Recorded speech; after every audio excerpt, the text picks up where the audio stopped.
Hello everyone. For this particular semester, I am handling International Financial Management CMH 554. This is a compulsory paper for each and everyone. So first of all, let's see the objective of the paper. To orient the students on the global business environment and international markets.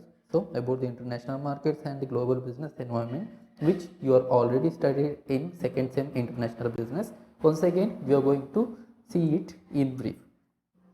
To make the students understand the various risks an enterprise is exposed to on account of the international transactions.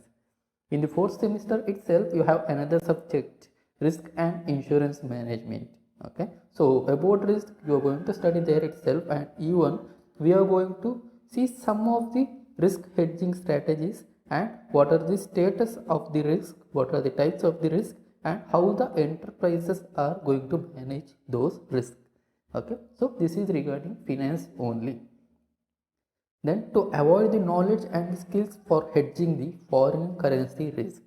Okay, so in the international trade, obviously there is existence of several currencies, and exchange rate will definitely change over the time period. So to manage that risk, okay, so we call it as domestic currency depreciation, domestic currency appreciation. So there may be a risk because of these fluctuations. So to hedge that, we are going to follow several strategies.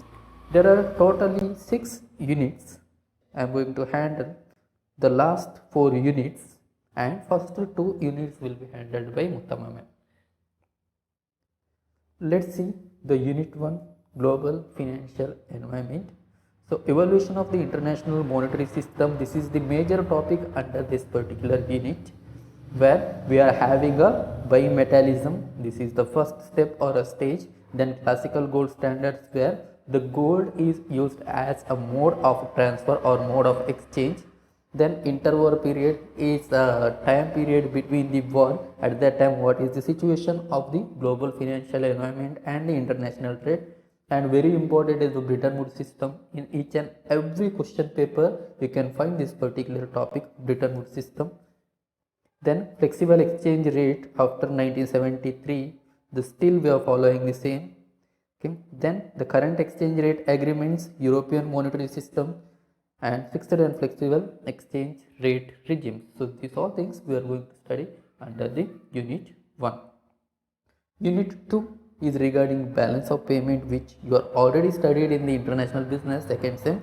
Just go for that and remember those all aspects. It is very easy for you for this particular unit. So introduction of the balance of payment, counting principles in the balance of payment. See, for the balance of payment, it's like a profit and loss account. Okay, so we are going to prepare the profit and loss account for 1 year period, and even we are going to prepare the balance of payment account for 1 year period itself. Okay, so valuation and timing, and it comes under the principles in the balance of payment. Then components of the balance of payment, you have the surplus and the deficit. You know the meaning of this. Importance, limitations of the balance of payment statistics, relationship of the balance of payment with other economic variables. So how the balance of payment will affect the economic variables. There are a lot of economic variables. Few examples are like GDP, per capita income, it may be poverty, employment, etc. The next unit is international financial market, whereas we are already studied regarding the financial market. There is a capital market, money market. So what is the status of this in international level? We are going to study that one here. Here, motives for using an international financial market.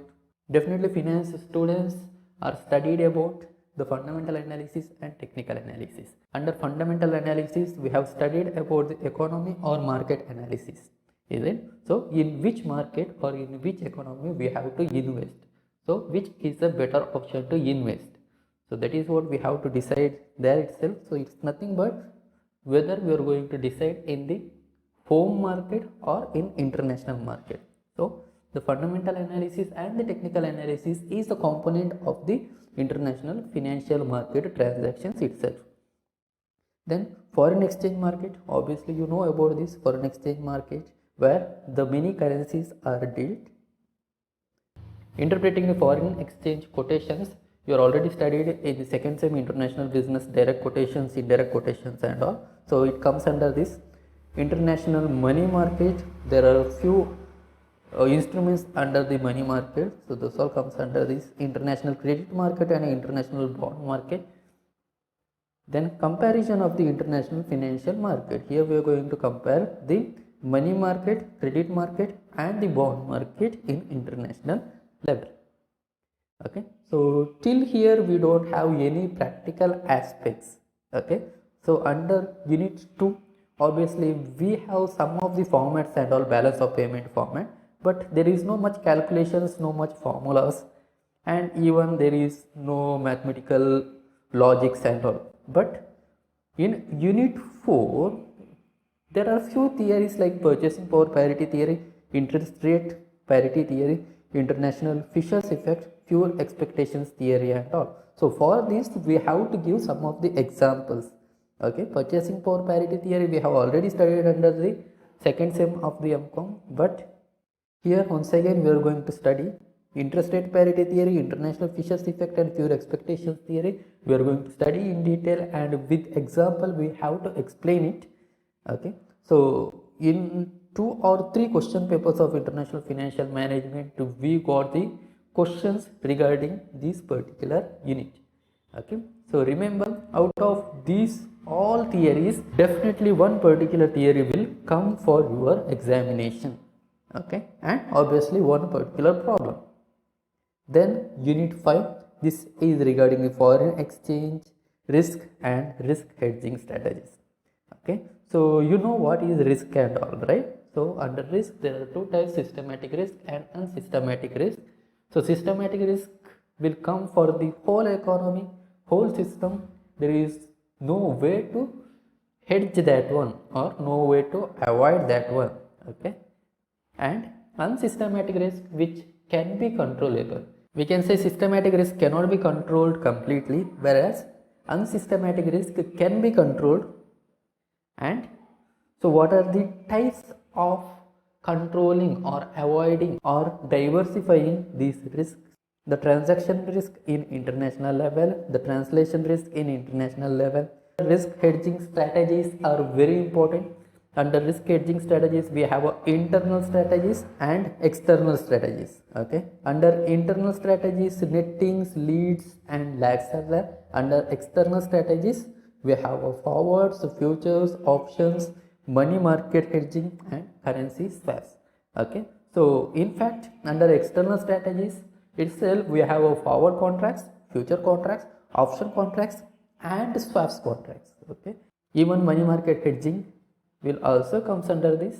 And under the swaps we have the interest rate swaps and the currency rate swaps. So currency rate swaps is mentioned under unit 5, interest rate swaps are mentioned under unit 6. You can check the interest rate risk and risk hedging strategies.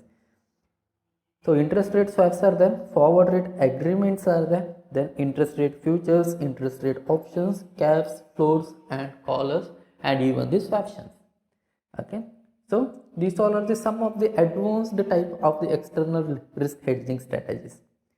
Okay, some of the advanced types where you may get some problems which is regarding the forwards, futures, options and all. So this particular subject, international financial management, it has 70% of the theory. Okay, so almost out of 6 you have 4 theory units and obviously few concepts are the practical aspects. So for this you can note down the reference books. One is International Finance by the Prakash G. Apte. Okay, so this is by the Prakash G. Apte. This is there in our library. And we have another book which is International Financial Management by Vyukta Prakash Sharan. Okay, so Vyukta Prakash Sharan, International Financial Management. So these 2 books are more than enough for your references. So in the next class we are going to start our unit. Have a nice day.